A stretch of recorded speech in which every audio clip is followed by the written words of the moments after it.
केंद्र की बीजेपी सरकार ने मनरेगा स्कीम को धीरे धीरे कमजोर किया है और अब इसे पूरी तरह से खत्म करने के मकसद से वीबीजी रामजी योजना लागू कर रही है। यह गांव के लोगों की इकोनॉमी पर कुल्हाड़ी है, ऐसा जिले के इंचार्ज मंत्री ईश्वर खंडे ने कहा। रविवार को शहर के जिला पत्रिका भवन में प्रेस कॉन्फ्रेंस में बोलते हुए उन्होंने कहा कि मनरेगा देश के करोड़ों गरीब मजदूरों और खेती पर निर्भर परिवारों के लिए नौकरी की गारंटी और फूड सिक्योरिटी स्कीम थी। इसे खत्म करके और ऐसी नई स्कीम लागू करना जिसमें रोजगार की गारंटी भी नहीं है, संवैधानिक मूल्यों के खिलाफ है। उन्होंने कहा कि सरकार मनरेगा का सिर्फ इसीलिए विरोध कर रही है क्योंकि इसका नाम गांधी जी के नाम पर रखा गया। यूपीए सरकार ने 2005 में क्रांतिकारी योजना इस उम्मीद से लागू की थी कि गांव तक पावर का डिसेंट्रलाइजेशन हो और संबंधित पंचायतें इसे चलाएं। गांव के गरीबों को 100 दिन में रोजगार देने की यह स्कीम दुनिया की पहली स्कीम है, लेकिन प्रधानमंत्री मोदी की सरकार एक काले कानून के जरिए गरीबों के रोजगार के हक को छीनने का काम कर रही है। उन्होंने कहा कि गरीबों को आर्थिक रूप से मजबूत न होने दें और वे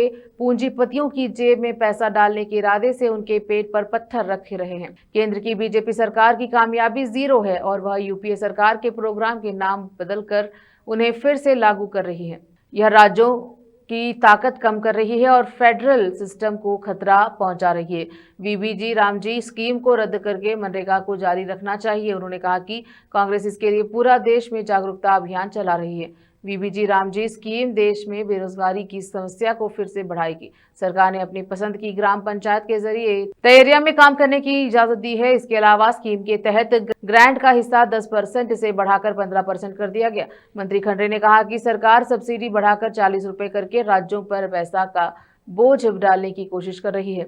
उन्होंने गुस्सा जताया कि बीजेपी अपनी नाकामियों को छिपाने के लिए मनरेगा के बारे में गलत प्रचार करके नई स्कीम के बारे में गलत जानकारी देकर लोगों को गुमराह कर रही है। प्रेस कॉन्फ्रेंस में पूर्व मंत्री Rajashekar Patil, MLC doctor Chandrashekar Patil, Bhimrao Patil, Congress district president Basavaraj Japshetty, Sanjay Jagirdar, guarantee scheme district president Amritrao Chimkude, district general secretary Mohammed Sami, George Fernandes और दूसरे लोग उपस्थित रहे। कैमरामैन पपुराज का कवरेज। ಕೇಂದ್ರದ ಬಿಜೆಪಿ ಸರ್ಕಾರ ಇವತ್ತು ಜನ ವಿರೋಧಿ, ರೈತ ವಿರೋಧಿ, ಗ್ರಾಮೀಣ ಭಾಗದ ಜನರ ವಿರೋಧಿ, ಪರಿಶಿಷ್ಟ ಪರಿಶಿಷ್ಟ ಪಂಗಡದ ವಿರೋಧಿ ನೀತಿಯನ್ನು ಅನುಸರಿಸಿ ಇವತ್ತೇನು ಎಲ್ಲರಿಗೆ ಕಾಮಧೇನು ಆಗಿರುವಂತ ಮನ್ರೇಗಾ ಏನು ಉದ್ಯೋಗ ಖಾತ್ರಿ ಯೋಜನೆ ಇತ್ತು, ಈ ಯೋಜನೆಯನ್ನು ರದ್ದುಗೊಳಿಸಿ ಇವತ್ತು ಹಳ್ಳಿಗಳ ಉದ್ಯೋಗಕ್ಕೆ ಬಡ ಕೂಲಿ ಕೃಷಿ ಕಾರ್ಮಿಕರ ಏನು ಉದ್ಯೋಗಕ್ಕೆ ಖಾತ್ರಿ ಇತ್ತು ಅದಕ್ಕೆ ಸಂಚಕಾರ ತಂದಿದ್ದಾರೆ। ರಾಷ್ಟ್ರಪಿತ ಮಹಾತ್ಮ ಗಾಂಧೀಜಿಯವರ ಹೆಸರನ್ನು ಅಳಿಸಿ ಹಾಕುವಂತಹ ರೀತಿಯಲ್ಲಿ ಅದಕ್ಕೆ ವಿಬಿ ರಾಮ್ಜಿ ಕಾಯ್ದೆ ಎಂಬ ಕರಾಳ ಕಾನೂನನ್ನು ಇವತ್ತು ಜಾರಿಗೆ ತಂದಿದ್ದಾರೆ। ಈ ಮಹಾತ್ಮ ಗಾಂಧಿ ಉದ್ಯೋಗ ಖಾತ್ರಿ ಯೋಜನೆ ಇದನ್ನು ಉಳಿಸಿ मनरेगा बचाओ आंदोलन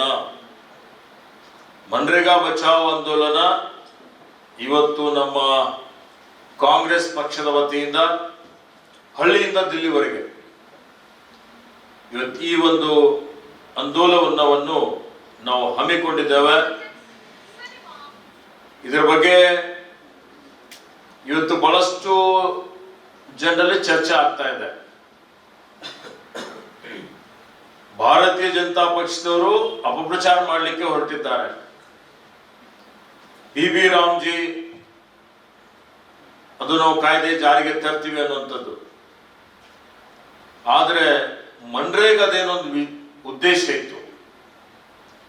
2005ರಲ್ಲಿ ನಮ್ಮ ನೆಚ್ಚಿನ ನಾಯಕಿಯಾದಂತಹ ಶ್ರೀಮತಿ ಸೋನಿಯಾ ಗಾಂಧಿ ಅವರು ಕೊಟ್ಟಂತ ಒಂದು ಕಾರ್ಯಕ್ರಮ, ದೇಶ ಕಂಡಂತ ಒಬ್ಬ ಅಪರೂಪದ ಆರ್ಥಿಕ ತಜ್ಞರಾದಂತಹ ಮನಮೋಹನ್ ಸಿಂಗ್ ರವರ ಪ್ರಧಾನಮಂತ್ರಿತ್ವದಲ್ಲಿ ಈ ಒಂದು ಮನ್ರೇಗಾ ಕಾಯ್ದೆ, ಹಿಂದೆ ನರೇಗಾ ಇತ್ತು, ಅದನ್ನು 2009ರಲ್ಲಿ ಮನ್ರೇಗಾ ಅಂತ ಹೇಳಿ ಅದನ್ನು ಜಾರಿಗೆ ತರಲಾಯಿತು। ಅದರ ಉದ್ದೇಶ ಗ್ರಾಮೀಣ ಭಾಗದಲ್ಲಿರುವಂತಹ ಕಡು ಬಡವರು ಏನಿದ್ದಾರೆ ಅವರಿಗೆ ಇವತ್ತು 100 ದಿವಸಗಳವರೆಗೆ ಉದ್ಯೋಗ ಸೃಷ್ಟಿ ಮಾಡಿಕೊಳ್ಳುವಂಥದ್ದು, ಬೇಡಿಕೆ ಆಧಾರದ ಮೇಲೆ ಉದ್ಯೋಗ ಕೊಡಬೇಕು ಅನ್ನುವಂಥ ಒಂದು ಕಾರ್ಯಕ್ರಮ ಜಗತ್ತಿನಲ್ಲಿ ಪ್ರಪ್ರಥಮವಾಗಿ ಇದನ್ನು ಜಾರಿಗೆ ತಂದಂಥದ್ದು. ಯಾರೂ ನಿರುದ್ಯೋಗಿಗಳಾಗಬಾರದು, ಮತ್ತೆ ಅದರ ಜೊತೆಯಲ್ಲಿ ಅವರಿಗೆ ಕನಿಷ್ಠ ಒಂದು ವೇಜಸ್, ಅವರಿಗೆ ಕೂಲಿ ಕೊಡುವಂಥದ್ದು, ಆ ಕೂಲಿ ಕಾರ್ಮಿಕರಿಗೆ ಮಹಿಳೆಯರಿಗೂ ಅಷ್ಟೇ ಕೂಲಿ ಸಿಗಬೇಕು, ಪುರುಷರಿಗೂ ಅಷ್ಟೇ ಕೂಲಿ ಸಿಗಬೇಕು ಅನ್ನುವಂಥ ಒಂದು ಕಾರ್ಯಕ್ರಮವನ್ನು ಕೊಟ್ಟು ಪಂಚಾಯತ್ ರಾಜ್ ಯೋಜನೆ ಏನಿದೆ ಅಧಿಕಾರ ವಿಕೇಂದ್ರೀಕರಣ, ಆ ಅಧಿಕಾರ ವಿಕೇಂದ್ರೀಕರಣ ಹಳ್ಳಿಗಳಿಗೆ ತಲುಪಿಸಬೇಕು. ದಿಲ್ಲಿಯಲ್ಲಿ ಬೆಂಗಳೂರಿನಲ್ಲಿ ಕೂತು ಯೋಜನೆಯನ್ನು ರೂಪಿಸಿ ಯಾವ ಕಾರ್ಯಕ್ರಮ ತೆಗೆದುಕೊಳ್ಬೇಕು ಅಂತ ಹೇಳಿ ಆಯಾ ಗ್ರಾಮ ಪಂಚಾಯಿತಿಯವರು, ಆಯಾ ಹಳ್ಳಿಗರು ಅವರೇ ಆಡಳಿತವನ್ನು ನಡೆಸಬೇಕು, ಅವರೇ ಕ್ರಿಯಾ ಯೋಜನೆಯನ್ನು ತಯಾರು ಮಾಡಬೇಕು, ಗ್ರಾಮ ಸಭೆಗಳನ್ನು ಮಾಡಬೇಕು, ಯಾವ ಕಾಮಗಾರಿಗಳನ್ನು ತೆಗೆದುಕೊಳ್ಬೇಕು ಅಂತ ಹೇಳಿ ಅವರೇ ತೀರ್ಮಾನ ಮಾಡಬೇಕು, ತೀರ್ಮಾನ ಮಾಡಿ ಅದನ್ನು ಜಾರಿಗೆ ತರಬೇಕು ಅನ್ನುವಂತಹ ವಿನೂತನವಾದಂತಹ ಒಂದು ಯೋಜನೆ, ವಿನೂತನವಾದಂತಹ ಒಂದು ಕಾರ್ಯಕ್ರಮ. ಹೀಗಾಗಿ ಅದಕ್ಕೆ